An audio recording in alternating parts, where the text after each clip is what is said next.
ನಮಸ್ಕಾರ ವೀಕ್ಷಕರೇ, ಸನಾತನ ಕಥನಕ್ಕೆ ಸ್ವಾಗತ.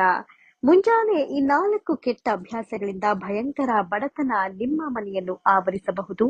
ಸ್ವಲ್ಪ ಎಚ್ಚರಿಕೆಯಿಂದ ಇದ್ರೆ ಈ ಎಲ್ಲಾ ಬಡತನದಿಂದ ನೀವು ದೂರವಾಗಬಹುದು.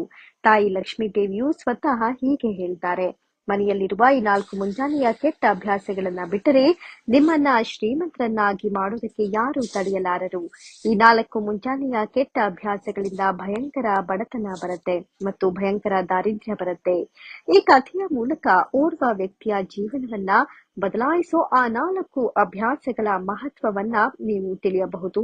ಹಾಗಾದ್ರೆ ಆ 4 ಅಭ್ಯಾಸಗಳು ಯಾವುದು ಅಂತ ನೋಡ್ತಾ ಹೋಗೋಣ. ಅದಕ್ಕೂ ಮುನ್ನ ನೀವಿನ್ನು ನಮ್ಮ ಚಾನಲ್ಗೆ ಸಬ್ಸ್ಕ್ರೈಬ್ ಮಾಡ್ಕೊಂಡಿಲ್ಲ ಅಂದ್ರೆ ಈ ಕೂಡಲೇ ಸಬ್ಸ್ಕ್ರೈಬ್ ಮಾಡ್ಕೊಳ್ಳಿ. ಹಾಗೇನೆ ಮಿಸ್ ಮಾಡದೆ ವಿಡಿಯೋನ ಲೈಕ್ ಮಾಡಿ ನಿಮ್ಮ ಸ್ನೇಹಿತರೊಂದಿಗೂ ಹಂಚಿಕೊಳ್ಳಿ. ಕೆಲವೊಂದಿಷ್ಟು ಒಳ್ಳೆ ಅಭ್ಯಾಸಗಳು ಲಕ್ಷ್ಮೀ ದೇವಿಯನ್ನ ಆಹ್ವಾನ ಮಾಡಿದಂತಾಗತ್ತೆ. ಕೆಲವೊಂದು ತಪ್ಪುಗಳು ಬಂದಿರುವ ಲಕ್ಷ್ಮಿಯನ್ನು ಹೋಗು ಎಂದಂತಾಗತ್ತೆ. ಗ್ರಂಥಶಾಸ್ತ್ರ ಪುರಾಣಗಳು ಕೂಡ ಇವನ್ನೇ ಉಲ್ಲೇಖಿಸುತ್ತವೆ. ಎದ್ದ ನಂತರ ಮಾಡಬಾರದ ಕೆಲಸಗಳು ಯಾವ್ಯಾವು ಅಂತ ನಮ್ಮ ಈ ಗ್ರಂಥಗಳಲ್ಲಿ ಈಗಾಗಲೇ ಉಲ್ಲೇಖಿಸಲಾಗಿದೆ. ಆದ್ದರಿಂದ ಈ ಕೆಲಸಗಳ ಬಗ್ಗೆ ವಿವರವಾಗಿ ನಾವು ಇವತ್ತು ತಿಳಿಸಿಕೊಡ್ತೀರಿ. ಒಂದು ಬಾರಿ ಲಕ್ಷ್ಮೀ ಮಾತೆ ಶ್ರೀ ಹರಿಯನ್ನ ಮಾತನಾಡಿಸುತ್ತಾರೆ. ಪ್ರಭು, ನನ್ನ ಮನಸ್ಸಿನಲ್ಲಿ ಕೆಲವು ಸಂದೇಹಗಳಿದೆ ಅಂತ ಹೇಳ್ತಾರೆ. ಶ್ರೀ ಹರಿದೇವಿ, ನಿನ್ನ ಮನಸ್ಸಿನಲ್ಲಿರುವ ಸಂದೇಹಗಳನ್ನ ನಿಸ್ಸಂಕೋಚವಾಗಿ ಹೇಳು ಅಂತ ಪ್ರಭು ಹೇಳ್ತಾರೆ. ಓರ್ವ ವ್ಯಕ್ತಿ ಜೀವನ ಪೂರ್ತಿ ಬಡತನದಲ್ಲಿ ಇರ್ತಾನೆ. ಇನ್ನೊಬ್ಬ ವ್ಯಕ್ತಿ ಬಡತನದಿಂದ ಹೊರಬಂದು ಬಹಳ ಬೇಗ ಶ್ರೀಮಂತ ಆಗಿರ್ತಾನೆ. ಇದರ ಹಿಂದಿನ ರಹಸ್ಯ ಏನು ಅಂತ ಲಕ್ಷ್ಮೀ ಮಾತೆ ಕೇಳ್ತಾಳೆ.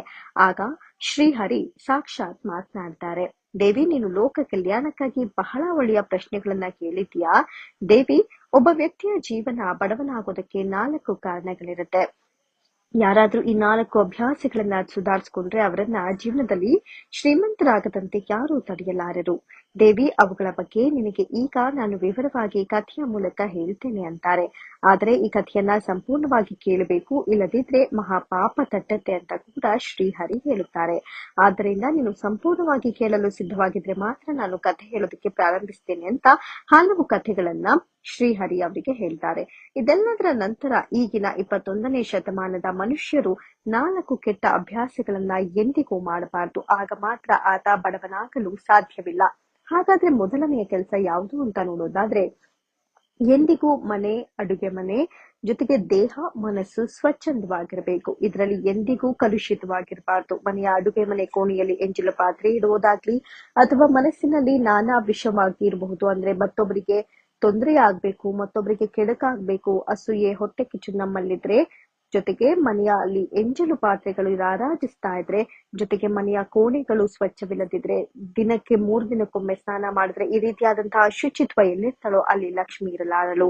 ಎರಡನೆಯದು ಉಪ್ಪು ಮತ್ತು ಪೊರಕೆ. ಇದನ್ನ ಯಾರಿಗೂ ಕೂಡ, ಜೊತೆಗೆ ಸಾಸಿವೆ, ಯಾರಿಗೂ ಕೂಡ ಇದನ್ನ ಕೇಳಿದಾಕ್ಷಣ ಕೊಡಬಾರದು. ಇದನ್ನ ಕೊಡಲೇಬಾರದು. ಇದರಿಂದ ಕೂಡ ದಾರಿದ್ರ್ಯ ಆವರಿಸುತ್ತೆ.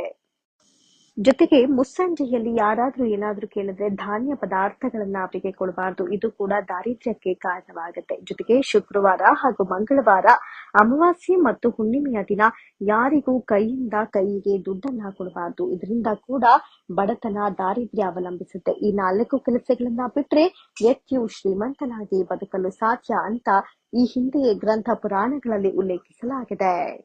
ವೀಕ್ಷಕರೇ, ಲಕ್ಷ್ಮಿ ನಿಮ್ಮ ಮನೆಗೂ ನೆಲೆಸೋದಾದ್ರೆ ಓಂ ಲಕ್ಷ್ಮಿಯೇ ನಮಃ ಅಂತ ಕಮೆಂಟ್ ಮಾಡಿ. ಧನ್ಯವಾದಗಳು.